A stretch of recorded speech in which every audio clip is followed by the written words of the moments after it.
امروز مادر مرد، شاید هم دیروز، نمیدانم. تلگرامی از آسایشگاه سالمندان به دستم رسید. مادر درگذشت، خاکسپاری فردا، احترامات فائقه.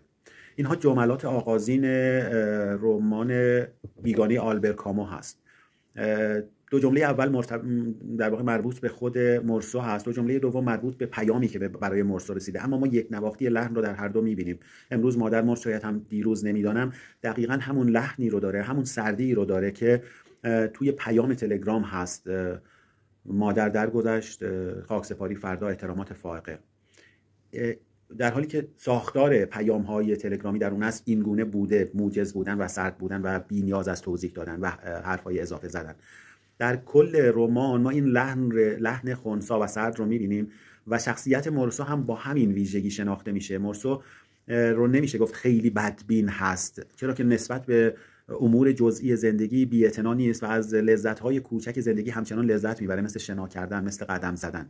اما ویژگی اصلی مرسو یه جور بی‌تفاوتی هست به ساختار کلی جهان و زندگی و انگار دیگران هستند که بی خود هیجانات اضافه دارن نسبت به مرگ‌ها و عشق‌ها و دردها و رنج‌ها و مرسو انگار بهتر از دیگران به این زندگی و ماهیت این زندگی دست پیدا کرده، شناخت پیدا کرده.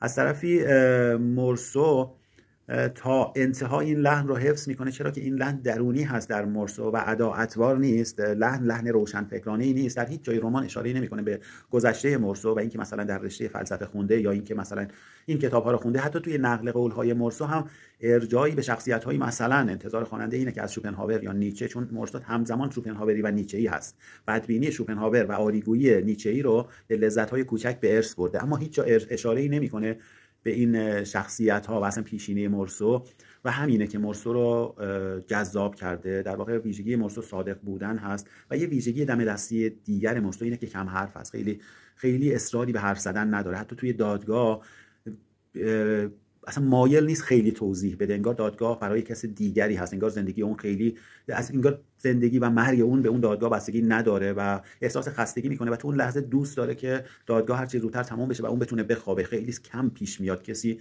مثلا توی لحظه سرنوشت سازی که قراره درباره حکم زندگی یا مرگ اون حکم بدن، اون بخواد تمام بشه و اون بتونه بره استراحت کنه. این استراحت کردن و میل به خوابیدن رو در صحنه روبرو شدن با تابوت مادر هم داره و همون لحظه هم میره و توی خونه سرایدار یه مقدار استراحت میکنه. همه اینها، تک تک اینها بعدن میشه گزارش گناه‌های مرسو، مثل این که وقتی سرایدار از اون پرسیده میخوای برای آخرین بار مادر رو ببینی، میگه نه. دوبار همین رو میپرسه، میگه نه. بعدش سیگار میکشه، قهوه مینوشه و میخوابه، استراحت میکنه. تک تک اینها که امور روزمره زندگی هستن و مرتبط با در واقع فیزیولوژی افراد هستند، ارادی نیستن، تک تک اینها بعدها در دادگاه میشه گزینه ها و موارد محکوم بودن مرسویی که به خاطر قتل یک عرب در حال محاکمه هست. اما دادستان اینها رو میکشونه داخل دادگاه، در واقع شاهدها رو یکی بعد از دیگری میکشونه و اصلا مسیر رو میبره به سمت اینکه این موجود خطرناک است، نه صرفا به این خاطر که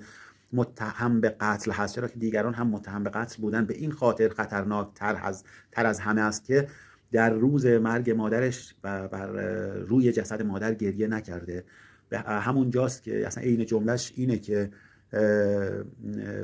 کسی که در مرگ مادر گریه نکند به حال جامعه خطرناک است و اونجاست که وکیل مدافع مرسو میگه من نمیدونم این در واقع شخص به خاطر قتل اینجا باید محاکمه بشه یا به خاطر گریه نکردن بر مرگ مادر و برداشت و در واقع الغای این حکم از سوی نویسنده‌ای که کامو باشه و به عنوان شروع ابسورد همینه که اگر آدم انگار در مرگ مادر گریه نکنه متهم هست، محکوم هست، چرا که دیگران همه در مرگ مادر گریه میکنن، چرا که قاعده بر این هست که در مرگ مادر گریه کرد و اگر کسی غیر از، انگار میخواد این رو بگه، اگر کسی غیر از مسیری که دیگران رفتند همراه با نقاب‌هایی که روی صورت‌هاشون زدند، غیر از اون مسیر رو طی کنه و غیر از اون کنش‌هایی که جامعه انتظار داره از اون سر بزنه، این به خودی خود گناه هست و در خور کیفر هست.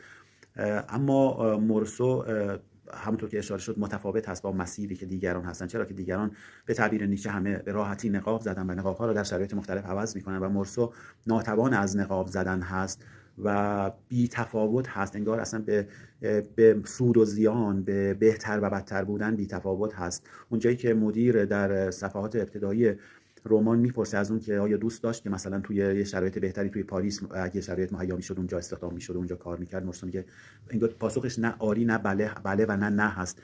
براش فرقی نمیکنه، نه ذوق زده میشه از این پیشنهاد و نه اون رو رد میکنه.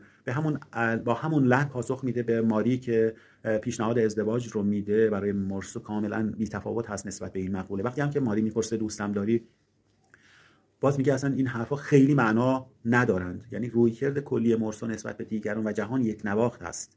توی صحنه دادگاه هم وقتی که دادستان در صدد اثبات محکومیت مرسو هست و حکم صدور در واقع کیفر نهایی که همون مرگ و اعدام باشه و وکیل مدافع از اون دفاع میکنه، مرسو کاملا بی‌تفاوت هست و مثلا به اون روزنامه‌نگار جوان نگاه میکنه و به جای اینکه بر حال خودش تأمل کنه و دل بسوزونه، به حال اون روزنامه‌نگار جوان تأسف میخوره. و اینجا این وضعیت بیگانه بودن، عنوانی که روی کتاب گذاشته شده، بیگانه با کل جامعه، بیگانه با خود فرد رو هم داره. یعنی مرسو نه تنها در صدد دفاع از خودش بر نمیاد، بلکه به شبیه به یک ابژه، شبیه یک شی به خودش نگاه میکنه و انگار فردی که در حال محکوم شدن هست نه مرسو که یک کس دیگری هست. و این بیگانگی در معنای حادتر همینجا رخ میده، نه بیگانه نسبت به جامعه و غیر بودن نسبت به جامعه، بیگانه شدن نسبت به خود فرد رو هم ما اینجا میبینیم.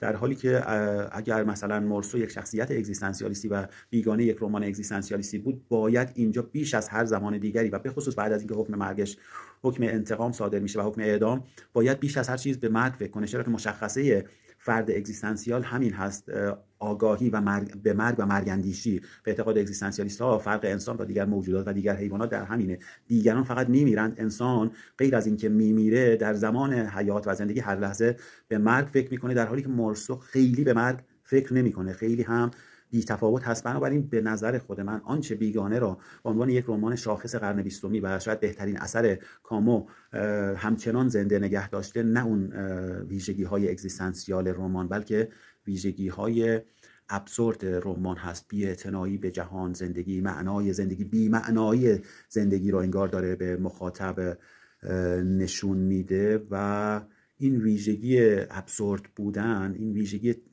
تکرار زندگی و ملال ناشی از تکرار زندگی رو نویسنده کامو به جای این که با نقل قول‌هایی از شوپنهاور و دیگران نشون بده، چون هیچ کس به اندازه شوپنهاور تاکید نداره بر تکراری بودن زندگی و ملال ناشی از تکراری بودن زندگی، با تصاویر ساده تری نشون میده. از جمله تصویر برخورد مرسو با یکی از همسایه هایی که داشته، اون همسایه پیری که داشته، سالاموتو پیر و سگش که ظاهرا 8 ساله با هم زندگی میکنن و این مرد پیر هر روز صبح و عصر این سگ رو میبره به بیرون و قدم زدن.